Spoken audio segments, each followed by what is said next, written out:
I want to share with you this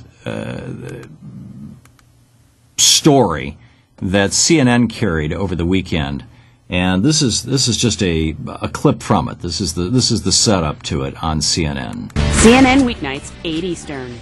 Here we go. If your child is obese, morbidly obese in medical terms, are you responsible? Even more, are you criminally responsible?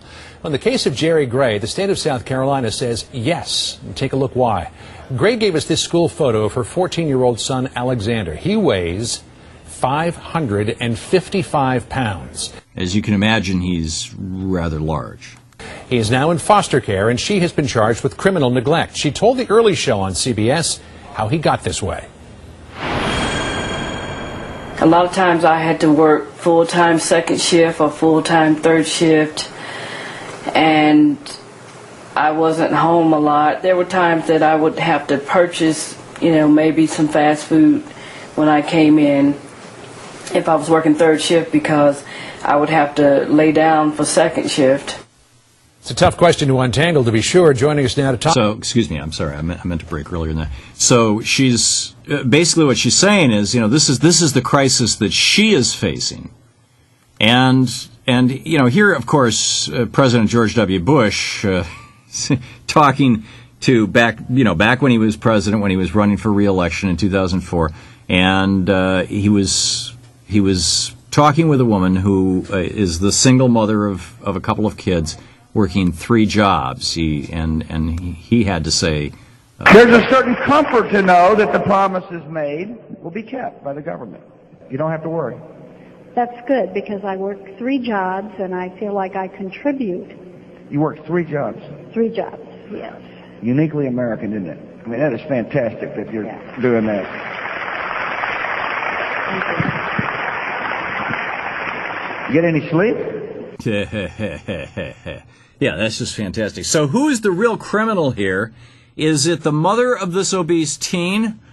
Or is it possible that all our thinking on poverty and the consequences of poverty, and in fact, an entire spectrum of social ills has been wrong, and the real criminal is a guy named Andrew J. Hall, the head of Citigroup's energy trading unit, Philbro, who's taking home $100 million. That's his paycheck. Our question for the hour: why is Andrew J. Hall, head of Citigroup Inc.'s trading firm, the real criminal in the case of the obese teen?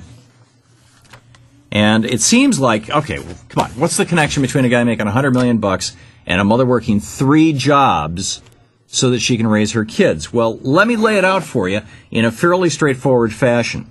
This is new to most Americans. What I'm going to share with you right now is news, and perhaps even shocking news to most Americans.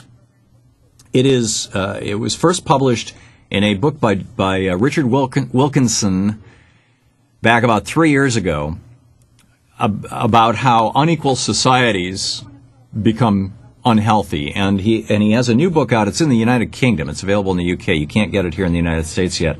It's called The Spirit Level: Why More Equal Societies Almost Always Do Better. It will be published in the United States in December. But the information is available on the web at equalitytrust.org.uk, and we'll get a link to that on our blog today. And what they've found, he and his writing partner on this book, Kate Pickett, Richard Wilkinson and Kate Pickett, have, between the two of them, done 50 years of research on this. They compiled thousands of statistics measuring the quality of life in a whole bunch of different indices over every country in the world. These statistics compiled by the United Nations, and in every state in the United States. Statistics compiled by the U.S. Census Bureau. This is not liberal think tank stuff, or conservative think tank stuff for that matter. This is just pure, raw census data.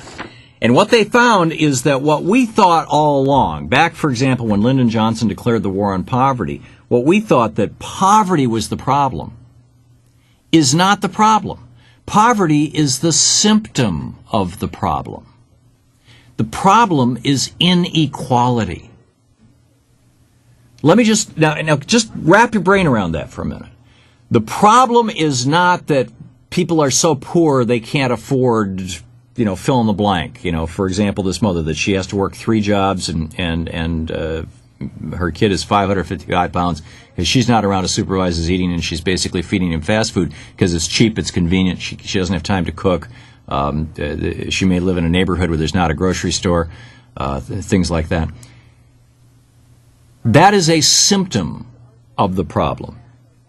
In fact, what they were able to demonstrate was that while rich people do live longer than poor people, while they have longer lifestyle, lower infant mortality, typically better health than poor people, and a slightly higher happiness index, that the real big variable is not income. In fact, when you look at countries, let's just compare income per person, national average income, and life expectancy. The U.S. has the highest income in the world. The U.S. and Norway are up there a little over $40,000 per person per year, average. And, we have a good life expectancy. It's in the neighborhood of 77, 78 years. But higher than us in life expectancy is Japan, which has an average income of only $30,000 a year. Higher than us in life expectancy is Malta, which has an average income of $20,000 per year. They're half as rich as we are. Higher than us in life expectancy is Costa Rica, which has an average per capita income of $9,500 per year. They're a quarter as rich as we are. So it's got nothing to do with richness. It's got nothing to do with riches. And the same with health within rich societies. So we look at this spread, and to define this spread, what they did is they compared the richest 20%, the poorest 20% in a society, and they said, how big is the difference? Well, the difference is almost 10-1 in the United States and Britain. The difference in Japan is about 3-1. In Finland, it's 3-1. In Norway, 3-1. Sweden, 3-1. Denmark, it's around 4-1. Belgium, 4-1. Austria, Germany, the Netherlands, and Spain, it's getting up to around 5-1. But we're about 10-1. We're the most unequal society on earth. Now, what is the consequence of that?